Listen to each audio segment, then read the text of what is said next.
Welcome to the Minnesota WIC Participant-Centered Webinar Series. My name is Karen. I'll be facilitating the webinar today. During this webinar series, we've been sharing ideas and best practices for providing participant-centered WIC services. My colleague Marcus will be doing the behind-the-scenes work of monitoring the phone lines and making sure that everything goes well. This is the second webinar that we've had this year specifically for mentors. The last one was around staff development and training, and the topic for today is building mentoring relationships. From the survey, many of you are doing some one-on-one mentoring, and that's wonderful. And some of you might have voiced that it's not as much as you'd like, and maybe some of you want to start or are thinking about doing it in the future. So we'll share some ideas today around strategies to build successful mentoring relationships. We'll talk about common challenges to mentoring and mentoring relationships. We'll talk about attitudes to cultivate that will help us be better mentors. Many things come back to those fundamentals around mentoring. You first learn them as a new mentor. We went over them in new mentor training, but then it's almost as if you keep learning them over and over and over, and you keep growing in them. You're cultivating certain habits within your mentoring. And what you're doing is carving neural pathways in your brain that make those attitudes and skills become easier each time. So they're becoming habits or a way of thinking. And mentoring is a practice, and we strengthen our skills with each time that we mentor. We'll talk about characteristics of mentoring relationships, how they shift and grow over time, and we'll discuss actions to help build those mentoring relationships. On the survey we sent out prior to this webinar, we asked, what are the challenges to building mentoring relationships? And here are some of the responses. The most popular theme was time. Meaningful mentoring requires extra time for staff to reflect, to enhance self-awareness, and to allow time to see changes. Finding the time to meet. Last-minute cancellations happen. Funding issues have cut down on the number of times we can meet. Attitude was mentioned, not taking it seriously or not interested. Staff do not see the immediate benefits, just another thing we have to do. Also, some issues for the mentor. Wanting to inject what I'm thinking and would do. Some more. Maybe drawn into the conversation between CPA and participant due to being a presence in the room. Some mentees feel threatened or self-conscious about observations. How to alleviate this? Encouraging motivation, desire, and drive to strive towards excellence in work rather than the same old attitudes. Helping newer staff with difficult with participant responses when observing appointments in a PCS way. So some of these challenges will always be present. We have to develop a way to work within them. Some challenges are alleviated when we cultivate our mentoring attitude and our own skills. And some of the challenges are alleviated as staff become more comfortable and start to trust the process. And so we'll address some of these challenges today. If at any point you have a suggestion for any of these challenges, please add it to the chat box, or you can unmute and share. Others will benefit from your experience. So first we'll talk about some of the attitudes to cultivate that will help us improve as mentors. One attitude or way of thinking is that mentoring is about relationship. It's a partnership. It's a collaborative process. So here's one simple definition of mentoring. Mentoring is a collaborative relationship between individuals that supports professional and or personal development over time. So mentoring is about relationship, and that's why we're talking about this today. Mentoring is an exchange of ideas. Both sides benefit from that partnership. Mentoring is dynamic. The relationship is always growing, shifting, changing over time. So thinking about mentoring as a relationship, it reminds us that mentoring must be cultivated and invested in, just like a relationship, and reminds us that it's ongoing. We don't need to rush it. It's not a one-time thing. Another core premise of mentoring is that it's about facilitating the process of self-exploration. It mirrors that relationship between WIC counselor and WIC participant. We're the guide helping them through their process.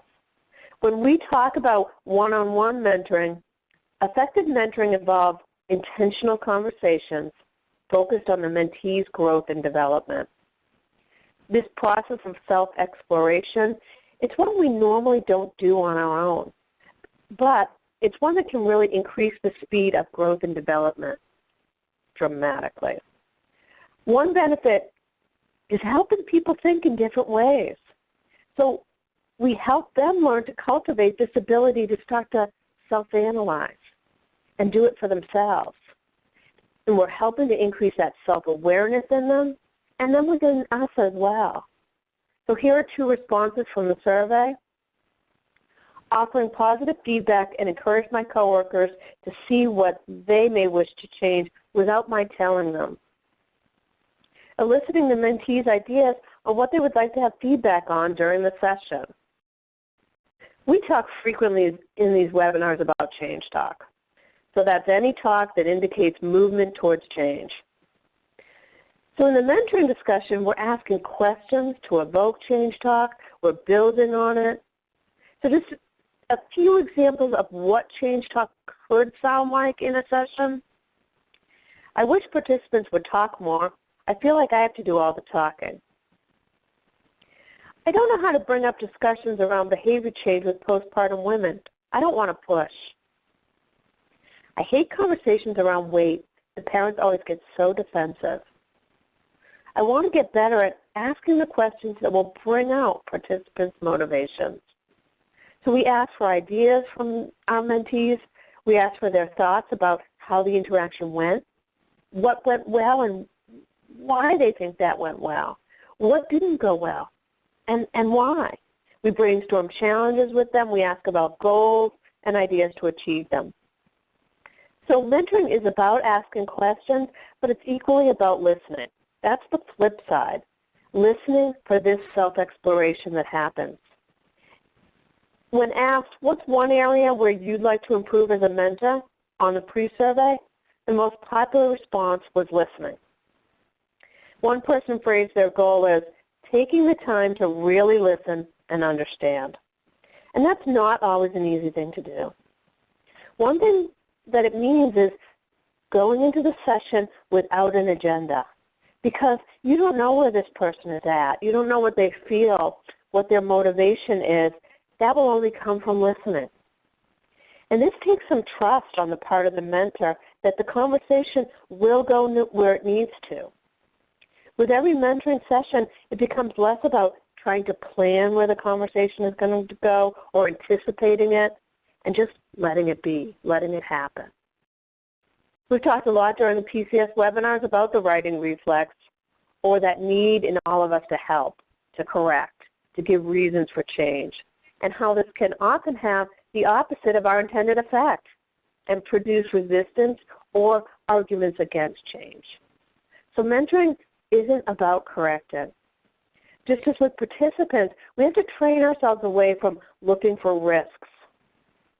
Now, it's hard because sometimes we want to rescue our mentees. We want to give them advice when they haven't asked it of us. We want to tell them what to do. But this is their learning experience. We're creating a safe space for them to learn from their own experiences. And cultivating this practice really takes time. Avoiding that writing reflex is a process. It's like a muscle that needs strengthening, and it happens only through practice. So here are some quotes from the staff. Open communication, no right or wrong. Don't be a know-it-all. Keep advice or comments to a minimum and to the most important items. One person put as their challenge, and we saw it on the challenge list, wanting to inject what I am thinking and would do. That's classic writing reflex, and that's in all of us. One person put as their goal, being more interactive during the review after the observation. Not telling the person what they did wrong or right, but offering them an opportunity to provide that feedback first before adding my observations. I'd also like to talk about another related phenomenon here. And often when I'm working with a new mentor, I can see fear in their eyes when they're watching a great appointment between a counselor and a participant. And often my discussions with them after are around, they're thinking, where's my value added going to be? What can I contribute as a mentor here? There's no advice that I can give. And what I try to do is assure them that there are so many things they can do and contribute as a mentor in this scenario with this really great appointment. You can help them talk out loud about what made the appointment a success, what made it effective. Ask questions. Affirm those positive skills that they used during the appointment and the strategies, and talking about it strengthens them. You could ask, what made it so effective when other appointments might not be? What was the secret? What do you think helped that participant open up like she did? In this way, you're helping them reflect on those key learning moments. How did they get from point A to point B? And what this does is it helps them in the future to repeat that success, the successful strategies. You can also ask if there's anything they would have added to the appointment or removed from the appointment. Ask about what they're working on. Maybe they asked you to watch for something before the appointment so you can focus the conversation there as well. There's always something you can ask about, no matter how great the interaction is. It's about that continual growth. And a mentor should feel joy when they watch a great appointment and not apprehension. I'd like to do a poll now about bringing up topics or exploring a topic without necessarily correcting or going to advice giving. I'll talk about an appointment I saw recently, and it was with someone from another state. I watched the counselor, and they had really good, solid skill set. They asked open-ended questions. They did reflective listening, affirmations, all the skills. She really got that participant talking. She just didn't take the appointment anywhere. The participant did voice motivation for change.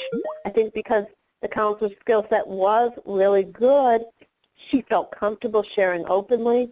She said she wanted to lose weight. And the counselor did affirm the goal, saying that's good, but that was pretty much it. There wasn't movement or questions about behaviors that might get her there or behavioral goals. And when I probed her after the appointment and what she might have wanted to be different or the things she was working on or challenged with, she didn't have much input at that point. I think it might have been because she was relatively new, and she was definitely new to mentoring, so that could have been it too. Now, if the conversation had moved in a different direction and there was something she wanted to work on, then I didn't have to address the goal setting, but I wanted to. I thought it would be a valuable conversation for her and for me to have. So I wanted to bring up that goal setting, or at least start the process of that discussion around motivation or taking things further in general. So what could I have said to this woman to get that conversation going? So I'd like to do a poll question. I'll give you some options, and then we can vote. I'll read each one, and then we can vote. So I could have asked, where do you think this woman's motivation was around behavior change? Did you hear her voice change talk, or something she wishes were different, just to get the conversation started? Or, in general, what do you see as the WIC counselor's role in helping participants set behavioral goals for themselves? So I'm going to the big picture first before I link back to the appointment. Or, for you, what strategies help the participants set small, achievable goals? Or, at one point, you affirmed her motivation to lose weight. Affirming helps to strengthen that motivation. I wonder if you think she would have been receptive to taking that discussion even further. And if so, what do you think might have worked with this particular woman? Or you affirmed her motivation to lose weight, which helps to validate her. I wonder what are the things besides affirming would have helped this woman maybe to continue to move forward. Or maybe you have another response. So go ahead and vote now, or feel free to write any other response or any comment in that chat box. And I'll give a minute for the votes to come in. I think we are having one that's pulling ahead, so I'm going to broadcast the results so we can see. It looks like that last response got the most votes. So you affirmed her motivation to lose weight, which helps to validate her. I wonder what other things besides affirming would help this woman to continue to move forward. So you're starting with that affirmation, affirming skills, and then you're adding that curiosity and helping her talk through that. So just some strategies for moving forward. I'm going to go back to Sharon. Another central theme of mentoring that you're focused on building on strengths. So this quote says, build upon strengths and weaknesses will gradually take care of themselves. Building on strengths doesn't mean that mentoring is only about affirmations. That doesn't make for strong mentoring. Building on strengths can also mean really picking up on their change talk, respecting their priorities and areas where they want to build on and grow on. It's using curiosity to help them explore. And it can also mean quality affirmations, offering positive, constructive feedback, which often in a quality affirmation, it includes the impact of the action or why it was valuable and help them build on that. So you're affirming and adding. Talking about why the strategy was effective will help them use it more frequently and more effectively. Mentoring is a lot about validation. It's sending me the message that I'm okay right now as I am. I'm not perfect. No one is. No one needs to be. But I'm strong now, and I still have room to grow, and that's a great thing. So as a mentor, they'll see things that you can do and instill confidence in you. And when I feel validated, it allows me to stretch and take more chances. Here are some of your comments from the survey around building on strengths. Observe the mentee's strengths and point out what you see. Let staff know all that they do that's great. I've had the opportunity to observe and found it very rewarding to discuss the positive interactions noted during the observation. Here were areas where two of the mentors wanted to improve. One said, being able to focus on one area of PCS at a time versus the whole picture. Another person said, helping the mentee set reasonable goals and then following through on checking in on those goals. So those are great goals to have for mentoring, good things to work on. As a mentor, you don't have to have all the answers. That is not what mentoring is about.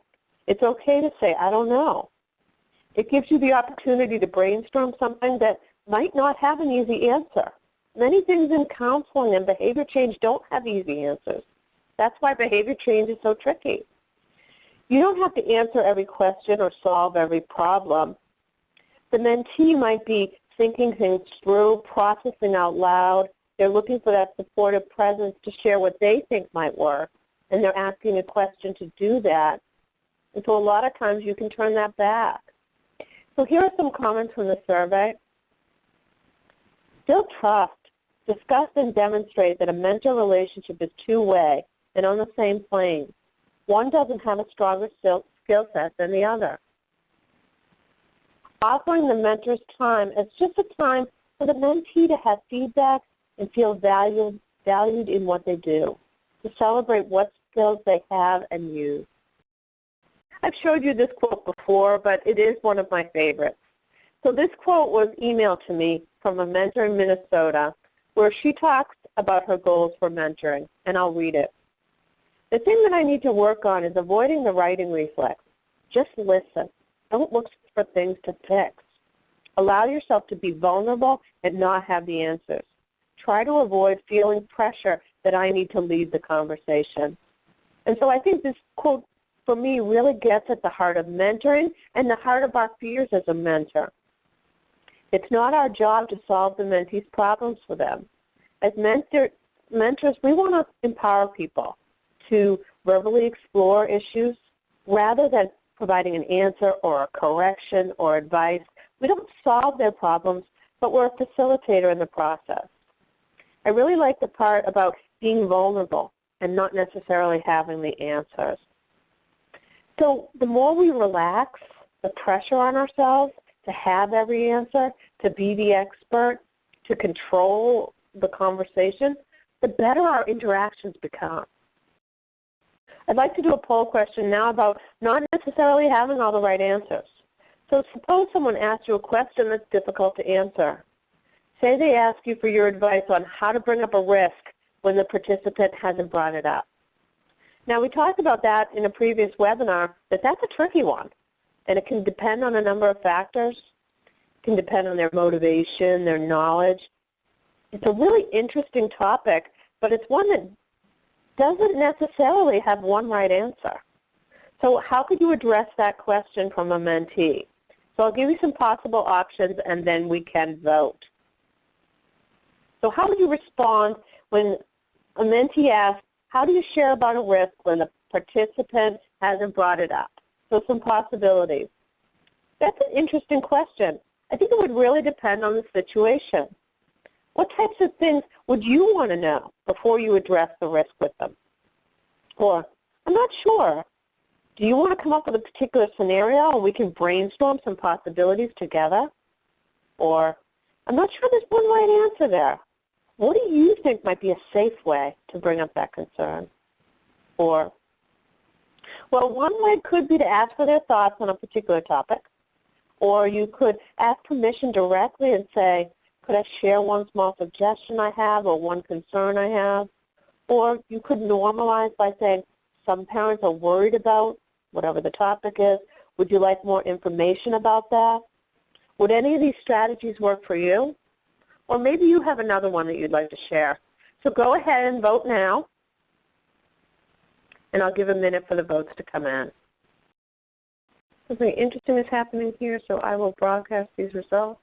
Looks like all of the options are getting votes here, and it looks like some people are kind of switching between them. So that's interesting as well. So it really depends on how you would want to address that. It looks like the last response has gotten the most answers, and that's where, like participants, you're offering a menu. You're saying, some people try this, some people try this, for others this works. Would any of these strategies work for you? So you're offering those choice, that menu, and then checking in to see if any of them work for you. I'll go back to Sharon. Now we'll turn to some characteristics of that mentoring relationship. One is that mentoring is built on trust, and trust has to grow. So the goal is to build trust throughout the relationship. And one way to do that is just to be genuine. And this will come across to the mentee. If you have their best interests at heart, you truly want them to succeed, that will come across to them. Relationships require cultivation, and cultivation takes time. Here are some quotes from the survey. Don't rush the relationship. Each meeting, the person became more invested in the relationship. That person was talking, that was an example of a success that they've had in mentoring. So as trust builds, you might find the mentees will be even more candid. And when trust is there, the way you approach things might change in the relationship. That relationship's like an investment that grows over time. And one of the things that's definitely will start to happen is that mentees will start to anticipate the process, anticipate the question, and start to work through that process. I notice this with participants that come to an agency that practices participant-centered services. They come in already talking more. They come in talking about motivations and plans before they're even asked sometimes. And that's because they've learned. They've learned that it's a safe place to share, and they've learned that that's what you do when you come to WIC. So in the same way, staff learn about the process of mentoring, they get familiar with it, and they start to enjoy the process. With mentoring, every relationship is different, as every human is different. One size doesn't fit all for mentoring. You'll probably be different with a new staff member than a seasoned staff. A new staff member will need more guidance as they go along. You might have staff that have been there a long time that have solid PCS skills. They're evoking that motivation. They're setting the goals and working through the process have great skills. But you might have staff who've been there a long time who really are having a tough time transitioning out of the directive and telling mode. As a mentor, you see the potential in everyone, and you let everyone proceed at their own pace. And it's small changes sometimes. So being a mentor is also about cultivating patience sometimes. So what do you as the mentor get from that relationship? Well, one thing is that watching appointments and talking about them, it helps enhance your own professional growth, growing in your own skills. Just having these conversations can motivate you to develop your own skills. And you can also, watching different people, see what works, add to your skill set. Maybe there's particular ways to share things, certain questions, phrasing. I learn new phrasing all the time. And these conversations can give you a fresh perspective on your performance. Through the conversation, oftentimes you're giving examples from your own practice, you're reflecting on them, you're sharing your own experience, something you might have not taken the time to do otherwise. So we often just don't take that time for self-reflection. So through this experience, you're going to see patterns that you see that you haven't seen before. You can also strengthen your leadership and training skills by working with staff at different levels of PCS skills and people from different educational backgrounds, cultural backgrounds, and different personality types. It really helps you develop those leadership skills. And this will help you in any role that you take on during your lifetime. Just as an example, you might get adept at seeing and working with differences between generations.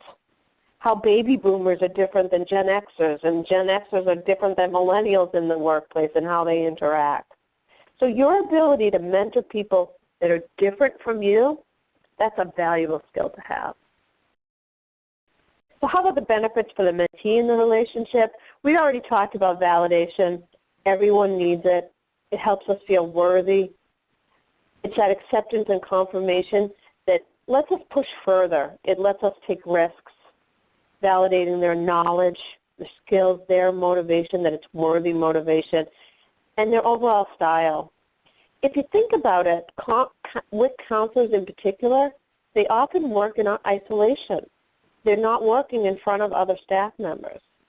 So this gives them the confirmation that they're competent professionals. Mentors can also give mentees a voice. They can voice their fears, their hopes.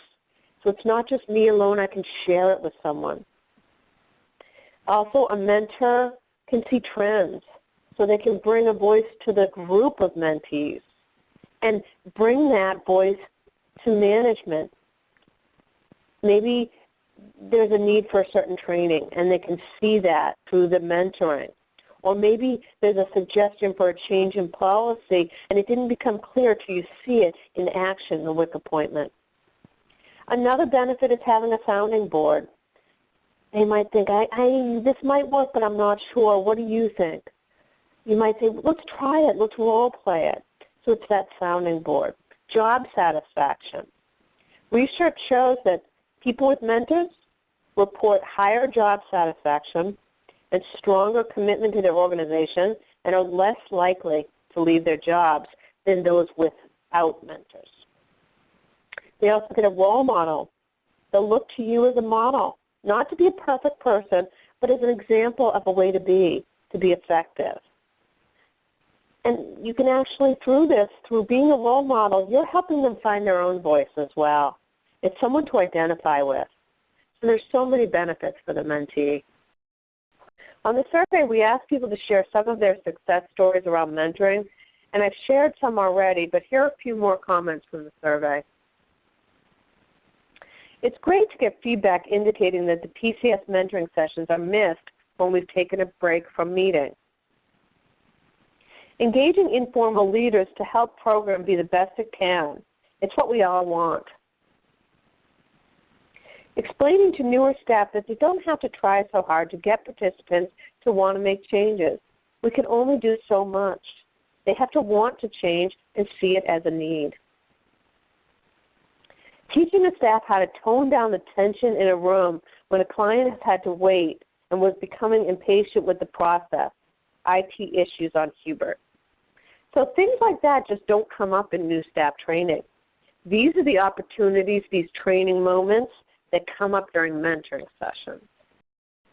Here are some actions to support mentoring relationships. Building a structure. Mentoring is more likely to take place if there's some kind of plan in place. We said that the plan can be simple, and I can keep tweaking it until it works. We said that some mentoring is better than none.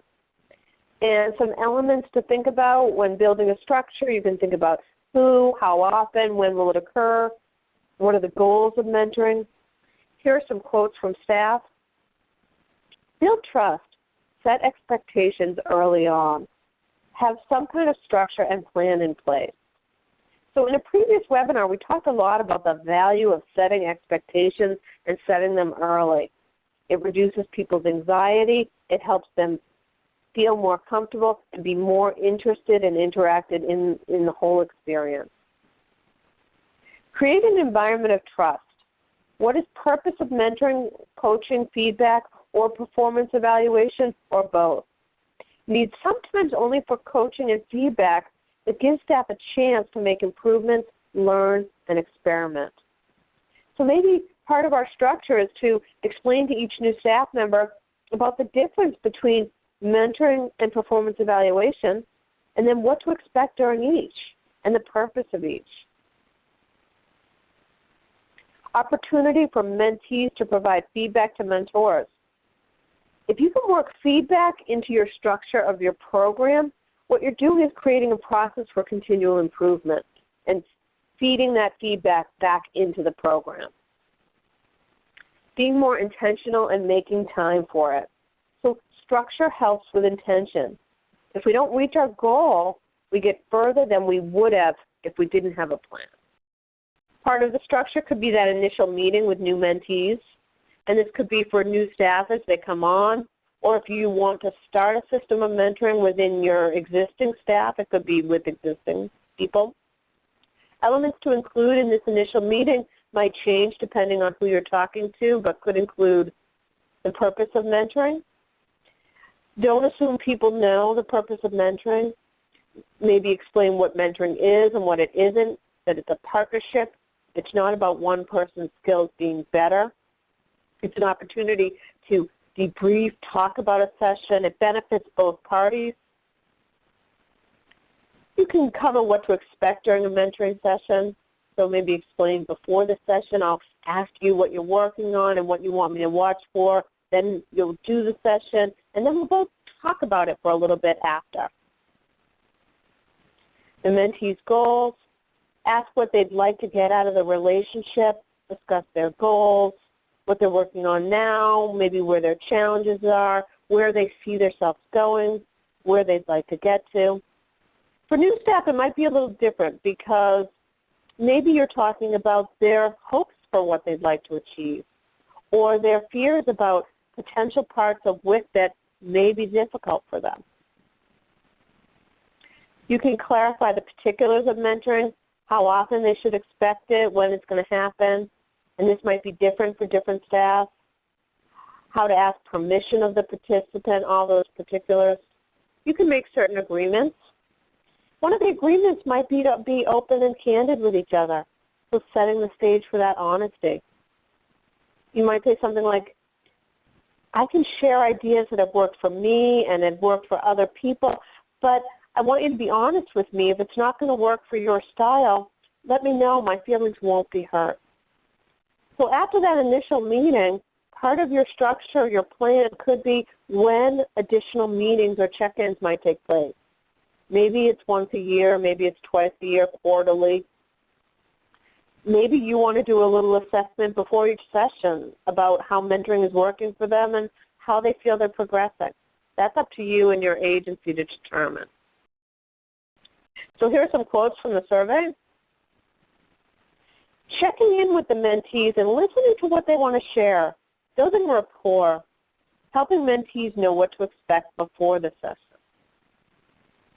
Assure the mentee that you'll assist with your expertise and other resources on areas when he or she needs to develop skills. So you're assuring them that you're there, you're a resource for them, and they can use that resource. This is one action or ongoing action where you can take outside the mentoring session that will improve your mentoring relationships. And that's actively working on yourself, and that will help you be a better mentor. You're going through that same process of self-discovery that they are. So, for example, when you're doing your appointments, when an appointment goes great, are you taking a beat and saying, what made it so great? Was it something the participant did? Was it something that I did? Was it a combination of the two? When an appointment goes wrong, taking a beat, maybe the participant seemed resistant. You could ask yourself, where did that come from? Did she come in like that? Could I have done something to shift that? Did it come up during the appointment at some point? Could I have done something to help with that situation? So if you can take 30 minutes, 30 seconds, just to analyze and think about it, and that's more than most people do, just a couple of seconds. Or maybe you want to go beyond that. What about a little journal that you could keep in your drawer, and when an appointment goes really right or goes wrong somehow, just jotting down a sentence, jotting an insight about it, or a question for your mind to ponder, and then just wait, let your subconscious take over. From time to time, you could review these little notes. You could look for lessons or trends. Or maybe you're really industrious. We've talked about this before. Maybe you want to audio tape a session and listen to it, or videotape a session. So in this way, you're going through the same process of self-growth.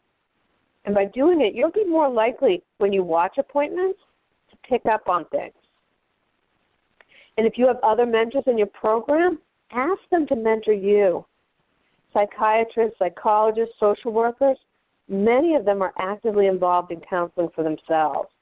So mentors, too, should undergo mentoring if possible. Mentors need support. We all need support. Someone to turn to with questions, a sounding board for us. One person on the survey wrote, I'd like to be able to know what's the standard, what's required of me. How often do I check in with someone new that's on their own for WIC? So if you have other mentors at your program, these are great things to discuss with them, to come to consensus on what's going to work for you. But maybe you have a relatively small program, you don't have that support, then can you find someone to be that support? Maybe it will be a mentor from another agency. Or could you ask your state consultant for advice? Or maybe you could ask your state consultant for a connection to another mentor at a local agency that you can call periodically, that you can ask questions of. We all need advice and support in our role as mentors. Since we have you on the line now, though, let's try to help this person, this mentor's question. How often should you mentor someone who's just starting sessions on their own for WIC? And for this one, I'm not sure there's a right answer as well. Many different scenarios could be successful. But let's do a poll, and I'll give you some options. But for this one, you might want to write down some other things in the chat box, because each agency might be slightly different, and the policy might be frequency, maybe it's more at first. So how often should you mentor someone? 1 time per week that's new, or 2 times per month, or 1 time per month, or other? And feel free to write in that chat box. So this is for new staff that are just starting out. I'll give a moment for the votes to come in. Okay, I'm going to go ahead. It looks like one is pulling ahead. And that is 1 time per week for mentoring. So, and for some people it might change. On one of the other webinars, someone said, well, for some, as you watch them, they might need a lot of help. They might need several mentoring appointments right up front. But if you watch a new staff and they really have solid skills, they might need less mentoring. So it really can depend too. And you could write that into your structure. Maybe in your plan you have a set standard that for all new staff that certain mentoring until they get to a certain point, and then it changes frequency. But maybe you really leave it up to the mentor, too, to decide and change that policy as they see fit. All right, we'll go back to sharing. Some people on the survey said having mentors watch you is helpful, or having mentees watch you. It can help build that partnership and trust. It lets them see different styles in action. Maybe after the session you can share with them how you felt the session went, what went well, what, if anything, you would like to have been different. You could ask for their input. We said that being a mentor involves being open and sometimes being vulnerable, and that we're all works in progress, and being open with a mentee like this, it really helps the mentee grow. We did a previous webinar that was dedicated to staff development and training, and we talked a lot about the other things besides one-on-one sessions that really help build relationships, build the mentoring. We talked about organized trainings, facilitated discussions, activities at staff meetings, other resources for staff to continue to grow and learn, like online training, videos, books. We talked about working together on skills. For example, getting together to discuss a particular topic or a strategy, maybe at a staff meeting. Say that you are all going to talk about goal setting. Maybe doing a facilitated discussion or an activity around the topic, and then having staff go and practice, and then come back in a month at another staff meeting and report their progress. What worked well around that topic? What did not go so well around a topic? Maybe they want to do a little journaling during the month. Maybe keep a little idea notebook and bring it back next month to share their ideas with the group, to share some strategies. So lots of other interactions can help strengthen that relationship and that culture of growth within an agency. Another action that is to give everybody a role in the agency. Program improvement is everyone's job. Is there a mechanism for all staff to have suggestions for improvement to WIC service delivery? And we asked that question up front in the survey, and it sounds like most of you, there is a mechanism for staff to offer suggestions, and that's wonderful. So whether it's a yearly strategic planning session to identify program strengths and challenges and set plans for the year, or maybe it's a few times a year, or maybe it's that you as a supervisor, manager, or a mentor, you let it be known to other staff that you have an open door anytime they have ideas or suggestions. Or maybe it's a suggestion box. We often have suggestion boxes for participants, and many agencies have them for staff as well. Or maybe it's another way to collect ideas from staff. Maybe it's an online way to collect ideas from staff, whatever it is. But often the best ideas come from those people who are on the front lines dealing with participants. In response to what's one area where you'd like to improve as a mentor, one person on the survey wrote, I'd like to see concrete results that the PCS mentor sessions produce results, that measurable goals are met. And it's important to know that our efforts are effective. And there could be several things to look at here. One thing you could do is to ask staff to do self-evaluate, where they evaluate their own progress. So what's their confidence level on different things? How would they gauge their own progress? You could use this as a time to also ask about areas where they'd still like to grow, training areas they'd like, topics. Maybe this self-evaluation is a formal thing, or maybe it's an informal thing depending on agency policy. Maybe it's connected to the yearly review process.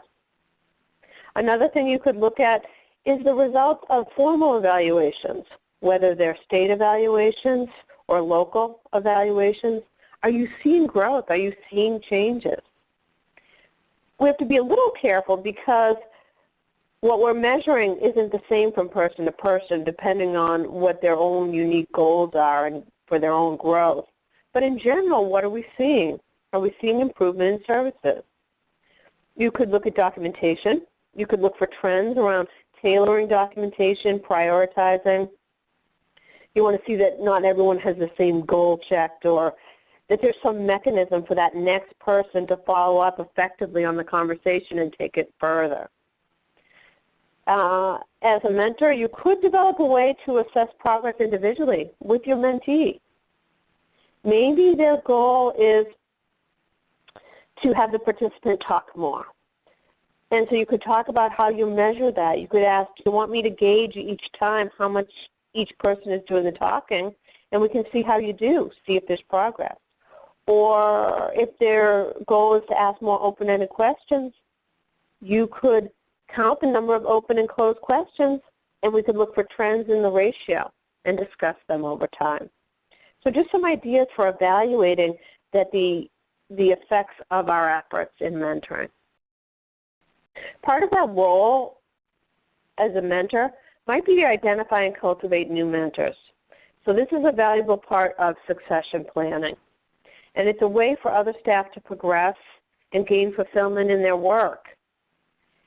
So as you go about your mentoring, is there someone with a strong skill set who has what you feel is a good grasp of the intention, the intent of PCS, who might want to share their skills, whether it's through staff training, whether it's through mentoring? Maybe part of your structure or plan is around how you do train new mentors. There is a new mentor handbook available, and maybe part of your process is that the existing mentor helps to train that new mentor. Or maybe certain staff express interest and they want to lead an activity at a staff meeting. Or maybe they want to give a presentation on a particular nutrition topic that will help everybody. So providing these ongoing opportunities for growth will strengthen our mentoring relationships throughout the agency. So we've covered a lot of concepts and ideas around building mentoring relationships. I just want to pause here and ask if anyone wants to come off mute, feel free. You can share a question or pose an idea or a strategy that's worked for your program. Or you can feel free to type in that chat box. But I'll pause for a moment to see if anyone wants to just come off mute. Okay.